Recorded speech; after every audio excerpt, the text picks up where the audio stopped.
a song called Paint, which you probably heard if you're watching this video. Today I'm going to be breaking through the production. I'm going to be answering your questions about the writing process and hopefully hinting at a couple of new things that we're going to get to do soon with your help. Also, this t-shirt is not mine. It's for sale. I run a vintage shop called Rodimus, so if you check it out on Instagram, whatever, it's in TikTok, it's on the links, it's in the link tree. You can go check it out. But without further ado, we're gonna jump into some of these questions, and we're gonna jump into the song. Our first question comes from Athena. Shout out Athena. She asked, why the saturation? Was it a style choice? Was it inspired by something? I was a huge Brockhampton kid. I consumed so many DIY music videos in high school and college, and I saw a lot of people doing it themselves. The saturation was to make up for the fact that it's actually really poor quality footage. Like, it's not good footage. You know what I mean? When you go back and watch the footage without any of the editing, without any of the saturation, it's just iPhone.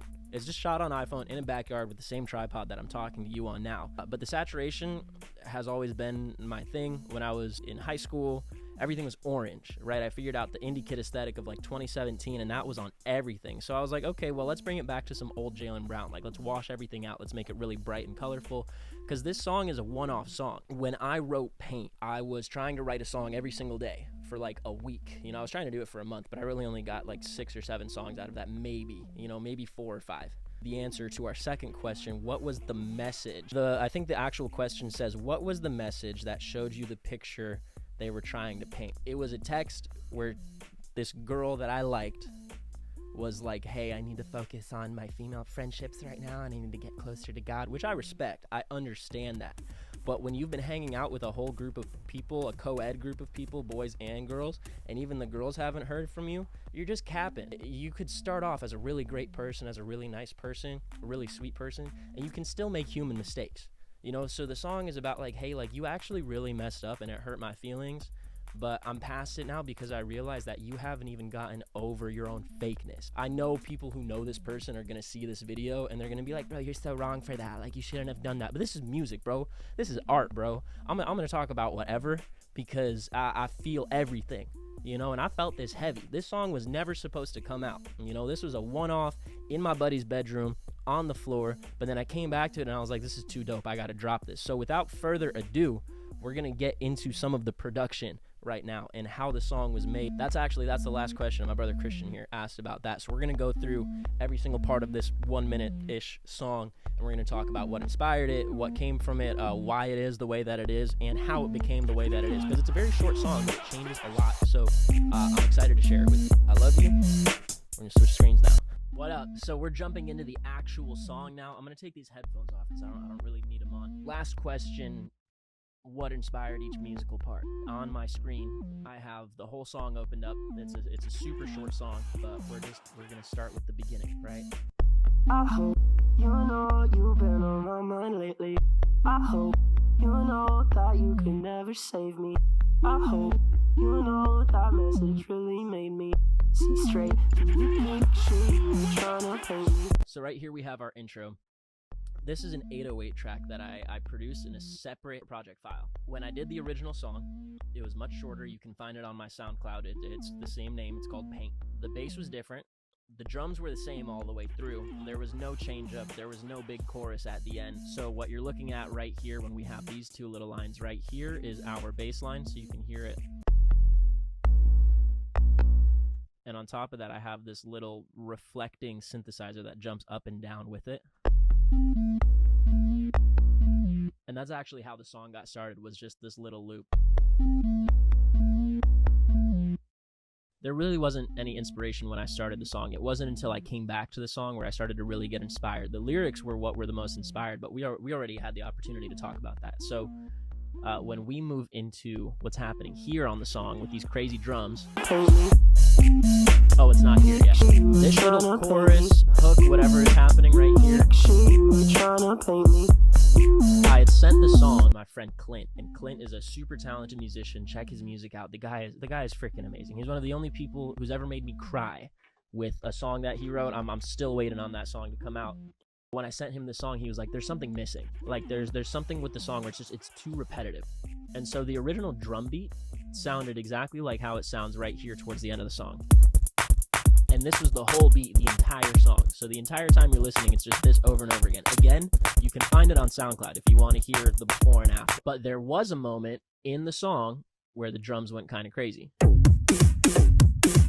And that sounds so cool. That's a little dubstep kit that I use on top of this kit right here. So this kit has a lot of, it's literally just carrying the kick. It's just kick over and over again. It's super intense. Think death grips, think hyperpop, think 100 gex, think like everything that you've seen me post about on Instagram. If you've followed me, that's what's happening here. It's very experimental. And when Clint told me something was missing, I knew I needed to come back to the song. So when I came back, I was like, okay, what's missing? First of all, these drums right here are super repetitive. It's a good song. You don't want to hear this over and over again for a minute and a half. So when I came back to it, I was like, what if the drums were different? What if I didn't change anything, but I just changed the drums? And that's how we got this little Brent Faiyaz R&B type, boom, boom, boom. It's super clean. I think it sounds super cool. It's super fun.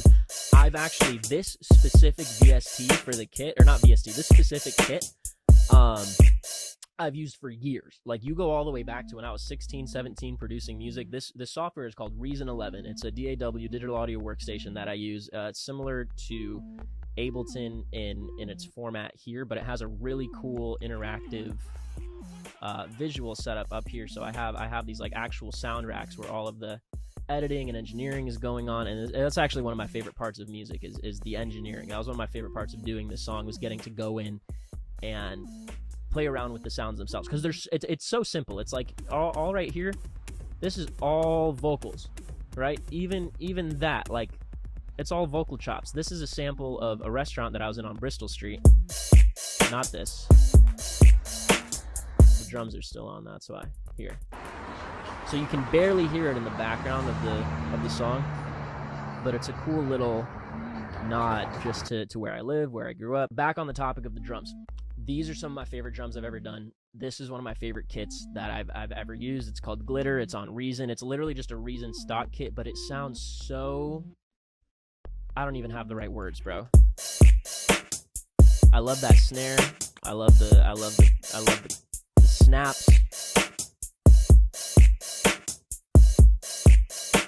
Right. So this is honestly right here. This is probably the old beat. That's why that's got all the slashes through it, because that's the old drums that we were talking about that sound like this over here. So this is my producer tag. I got this from a video that my dad texted me a long time ago, and it was Jaylen Brown on the Boston Celtics wrapping up this incredible shot, and I have it saved on my favorites in my phone. It's literally like it's a Boston Celtics video, but the other effect is literally just a paint can effect from Plug and B. I love Plug and B music, bro. I love Plug and B, and I have some really great Plug and B kits, but I've realized it's not really my forte. I just make art, and I really appreciate other people's art, but I really enjoyed getting to include this little paint shaker sound, because that's just one of my favorite sounds. I don't know if you can hear that well, but like right here, Jaylen Brown with the finish, and it's such a crazy, super intense producer tag for such a chill song.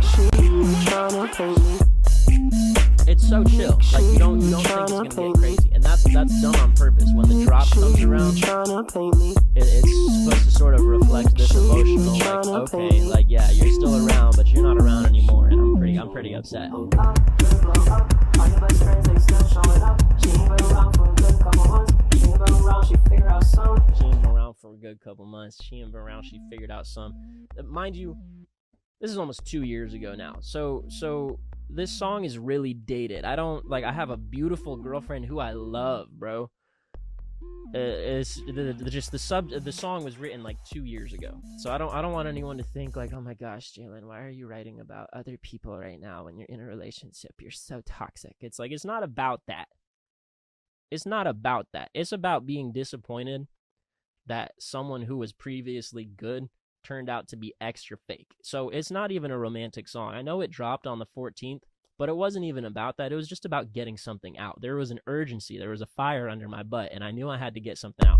I hope you know you didn't just betray me. This verse is great. I don't talk much about the things that pain me. My friends stay round me when my vision's hazy. That's about crying and getting cry paid. much, but girl, you make me crazy. That's like, it's like my friends stick with But me girl, you even if make I'm me crazy. sad. And, you know, so. But girl, you make me crazy. I don't cry much, but girl, I never you actually make me cried crazy. about this. I hope you It know wasn't you that been big on of my a mind hit. lately. But the bar is a bar. You can never save me. I hope you know that message really made me. So this ending is actually super You were influenced trying to paint by me. Ryan Beatty, who was an associate of Brockhampton. He sang the hook on a couple of the popular Brockhampton songs from Saturation. For those of you who don't know, I was a huge Brockhampton fan growing up. High school, college, I went to their very last concert ever. It was amazing. I don't want to say that I'm copying them. I will never be copying people. My whole thing is to make art and to pull inspiration from different places. But I can absolutely acknowledge that there is a Brockhampton influence because of how much time I spent just under their music. But that's not what's happening here. Were the visuals Brockhampton inspired? There was definitely a little bit, but more of it was, what can I do to make up for the fact that this footage is poor quality while still putting out a high quality video. For those of you who have never heard my music before, this is your first exposure to me, I'm so grateful to you for even watching this video and coming with me along this journey. I fully intend to put out a video every week, whether it's a music video or a breakdown of how I'm doing this stuff. This is my favorite stuff in the whole wide world. So the fact that you're even listening, sitting here watching this video, it means so much to me. We're gonna wrap it up here. Thank you guys for your questions. Again, Rodimus online. You can buy vintage, streetwear, whatever. We sell all different sorts of stuff. And if you want to donate towards the cause, we are going to start a GoFundMe soon because I'm recording a mixtape. I'm producing all of it. I have some amazing friends who are music producers who also have had their hands on it. I have some amazing artists who want to get involved, but I really want to send it out to the people. We want to do distribution. We want to do CDs. There's even like these secret mailers that we want to do and put out that I'm going to get into more detail as we get closer to that. But if you do want to contribute, let me know, DM me, message me. We're going to figure out a way to actually make that happen. But thank you so much for watching, for spending your time with me. I know there's lots of other things you could be doing right now, but the fact that you sat down to listen to this little white boy talk about the music that he wrote, it's really important to me. So God bless you. Jesus loves you. I love you. I'm really grateful for you. I hope you have an incredible day. Peace out.